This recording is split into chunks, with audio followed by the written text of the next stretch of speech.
Kita lihat bentuknya. Nah, ini Vibrio, ini Spirillum. Bentuknya seperti ini ya, spiralnya ini. Nah, sekarang kita ke gimana cara bakteri itu memperbanyak diri atau reproduksinya. Pasti sudah tahu semuanya kalau bakteri itu bisa membelah ya, dengan pembelahan. Nah, ini secara aseksual benar, ini aseksualnya dengan cara pembelahan biner namanya. Aseksual itu tanpa melibatkan sel kelamin, makanya aseksual. A itu artinya tidak. Nah, yang pertama yang paraseksual dulu, itu ada transformasi, transduksi, dan konjugasi.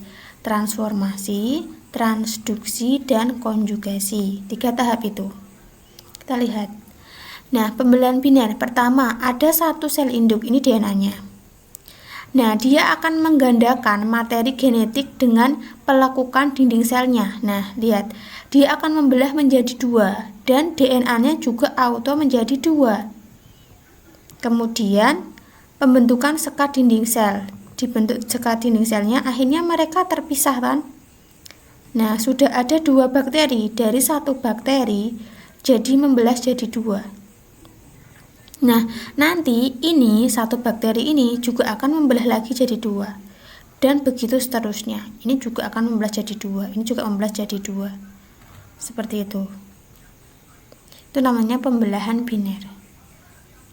Nah, tadi tahapannya ada transformasi, transduksi, dan konjugasi. Transformasi ini kan sel bakteri. Ini kromosomnya tadi. Nah, di sini ada DNA yang bebas. Nah, akhirnya DNA ini masuk atau bisa juga diambil oleh sel. Terus akhirnya ini terbentuk DNA rekombinan, bergabung. DNA yang di luar tadi bisa bergabung ke dalam bakteri jadi satu, ini kan yang dari luar sel. Ini yang di dalam. Jadi namanya sel rekombinan, itu transformasi. Yang transduksi itu dengan bantuan bakteriofag. Kalau kalian kemarin ingat virus yang inangnya bakteri namanya bakteriofag ya kan. Nah, dia akan menginfeksi fagnya sampai terbentuk kan virus-virus baru. Nah, ini juga disebut sel rekombinan. Kalau konjugasi, ini sel bakteri pertama, terus dia punya plasmid, terus ada bakteri yang tidak punya plasmid, ditransfer kontak antara 2 sel, kopi plasmid dipindahkan. Nah, jadi 2 sel ini mengandung plasmid. Bukan ditransfer tapi dikopi. Jadi dikopi dari sini, paste ke sini kalau komputer. Jadi sama-sama dua-duanya punya plasmid, gitu ya. Nah, ini penjelasannya. Yang transformasi itu masuknya DNA ke dalam sel bakteri dan mengubah sifat sel bakterinya. Transduksi itu memindahkan materi genetika satu sel bakteri ke sel bakteri lain dengan perantara organisme lain. Tadi bakteriofag ya. Virus yang menginfeksi bakteri itu perantaranya. Kemudian yang konjugasi itu adalah pemindahan materi genetik secara langsung melalui kontak sel dengan membentuk struktur seperti jembatan di antara 2 bakteri yang berdekatan. Nah, sekarang bakteri itu bisa dibedakan berdasarkan tebal tipisnya peptidoglikan dinding selnya tadi. Kalau yang itu tebal tipisnya dibedakan jadi 2, gram positif dan bakteri gram negatif. Berdasarkan cara memperoleh makanannya, ada autotrof dan heterotrof. Penggunaan oksigennya, ada bakteri aerob dan anaerob. Terus untuk peranannya, untuk makhluk hidup ada yang menguntungkan dan merugikan. Nah, tadi bakteri berdasarkan cara memperoleh makanan. Sudah tak jelasin, heterotrof itu yang tidak bisa membuat makanan sendiri, dia bergantung dengan organisme yang lain. Kalau autotrof bisa menyusun makanannya sendiri. Nah, seperti bakteri fotoautotrof berarti dibantu dengan cahaya. Kemoautotrof berarti dibantu oleh zat kimia. Nah, bakteri berdasarkan kebutuhan oksigen ada yang aerob dan anaerob. Aerob itu yang membutuhkan oksigen. Kalau anaerob tidak membutuhkan oksigen untuk memperoleh energi. Energi tersebut digunakan untuk merombak senyawa organik tanpa menggunakan oksigen, sering disebut dengan fermentasi. Terus kalau berdasarkan tebal tipisnya dinding sel yang mengandung peptidoglikan tadi, itu ada bakteri gram positif. Kalau dinding selnya itu tebal, peptidoglikannya itu tebal, maka bakteri yang dapat dihilangkan warnanya dengan etil 95% setelah penyencetan dengan violet dan iodin sehingga menghasilkan warna ungu. Nah, ini intinya kalau diuji, nanti bakteri ini diuji ketika dilakukan pengecetan, itu warnanya jadi ungu. Intinya kalau bakteri gram positif itu dinding sel peptidoglikannya tebal dan berubah jadi warna ungu. Intinya gitu aja. Kalau bakteri gram negatif itu dinding sel peptidoglikannya tipis. Terus kalau nanti diwarnai hasilnya warna merah. Itu negatif. Kalau yang positif tadi warna ungu, dinding sel peptidoglikannya tebal. Kalau yang negatif, dinding sel peptidoglikannya tipis dan kalau diuji warnanya dinding selnya merah gitu. Ini gambarnya. Yang positif tadi apa? Ungu kan? Nah, ini ketika diuji seperti ini. Yang negatif warna merah seperti ini. Ini gambarannya ya. Yang positif tadi kan tebal peptidoglikannya. Yang negatif tipis sekali. Sudah sampai ke peranannya yang menguntungkan. Kan tadi bakteri itu kalau dibedakan berdasarkan peranannya ada yang menguntungkan dan merugikan. Ini semua yang menguntungkan. Lactobacillus casei itu pembuatan Yakult. Ternyata Yakult yang kita makan selama ini terbuat dari bakteri. Acetobacter sillinum pembuatan nata de coco. Lactobacillus bulgaricus pembuatan yogurt. Streptococcus griseus antibiotik. Methanobacter pembuatan biogas metana tadi ya. Rhizobium acetobacter ini bakteri yang mengikat nitrogen di dalam akar. Nitrosomonas nitrosococcus nitrobacter penyubur tanah. Streptococcus lactis pembuatan keju. Ternyata ada yang menguntungkan.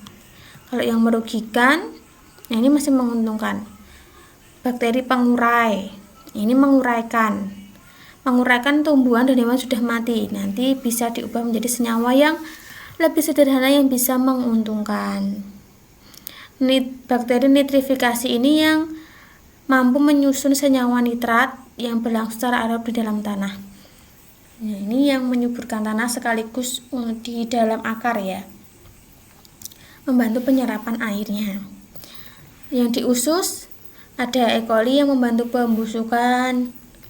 Itu juga bakteri yang sangat bermanfaat. Ini ada Entamoeba coli, hidup di kolon usus besar, membantu pembusukan tadi ya. Entamoeba coli, Escherichia coli itu teman mereka. Satu jenis. Terus bakteri penghasil antibiotik banyak sekali. Antibiotik itu merupakan zat yang dihasilkan oleh mikroorganisme dan mempunyai daya hambat terhadap kegiatan mikroorganisme lain.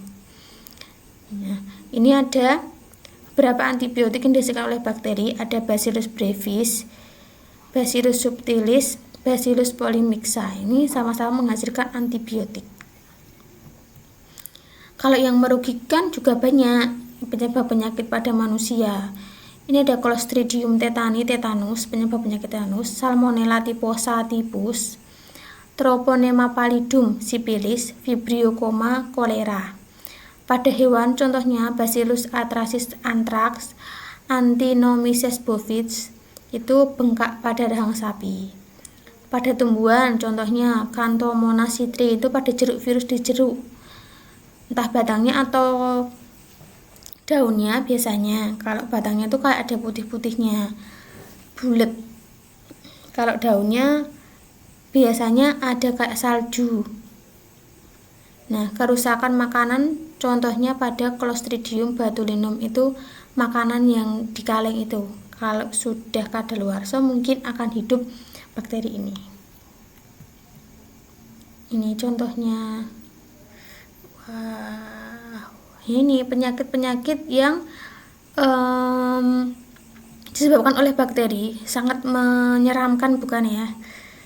Jadi kecil-kecil tapi efek negatifnya kalau bisa menyerang manusia sangat besar. Nah, ini adalah contoh-contoh bakteri di bidang fermentasi yang dibuat dengan cara fermentasi. Jadi ini bakteri yang berperan pembuatannya. Ini banyak sekali. Ini yang peranan bakteri sebagai pengurai. Ini tadi E. coli itu membusukkan. Ini banyak sekali. Nah, nanti ini PPT ini akan Ibu share ke link, nanti bisa di-download, terus kemudian bisa dipelajari lagi. Banyak sekali ya. Nah, untuk penanggulangan terhadap bakteri yang merugikan, kita bisa melakukan pengawetan dan pengolahan makanan. Dengan cara pasteurisasi itu pemanasan untuk mematikan bakteri-bakteri pada makanan sekitar 20 menit. Ada juga sterilisasi. Terus kita harus menjaga kebersihan dan kesehatan. Jangan lupa juga untuk imunisasi. Imunisasi ya, upaya untuk memperoleh kekebalan tubuh terhadap suatu penyakit. Nah, oke, sudah sekian materi untuk bakteri. Jadi tugas kalian yang pertama itu adalah ini, mencatat yang sebentar.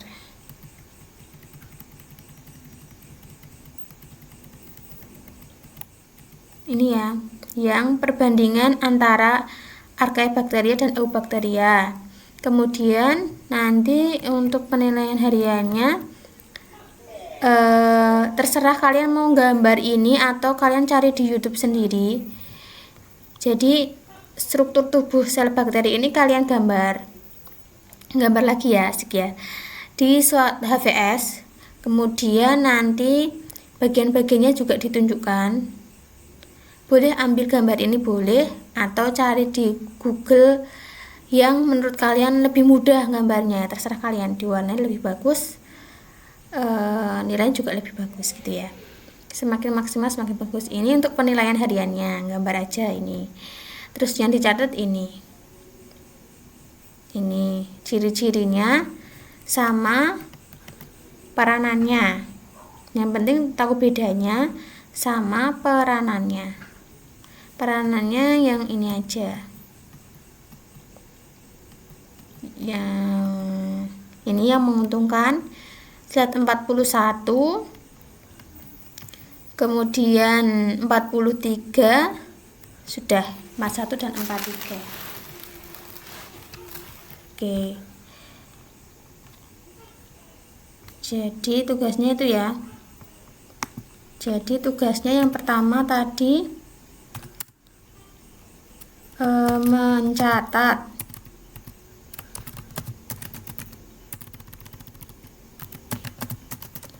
mencatat perbedaan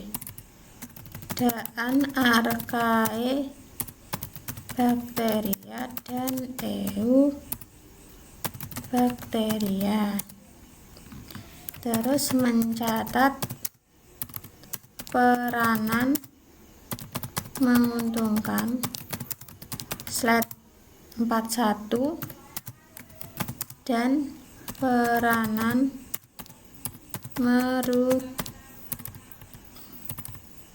merugikan, slide berapa? 43. Kemudian untuk penilaian harian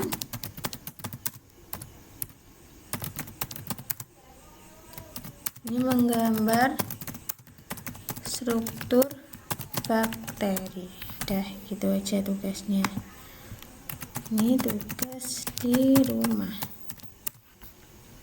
Ya, benar nggak ya, slide 43 ya tadi?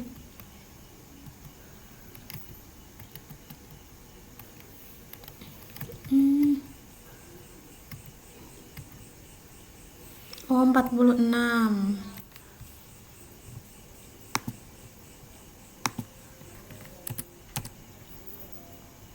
Oke. Jadi ini tugas di rumahnya. Yang pertama mencatat perbedaan archaebakteri dan eubakteria. Mencatat peranan menguntungkan slide 41 dan peranan merugikan slide 46 di buku catatan, difotoin. Terus yang penilaian harian menggambar struktur bakteri. Boleh dari PPT ini, boleh juga cari di Google. Yang menurut kalian lebih bagus, lebih jelas, dan lebih mudah digambar. Oke. Nanti hasilnya bisa difoto, dikirim di Google Classroom atau di WA.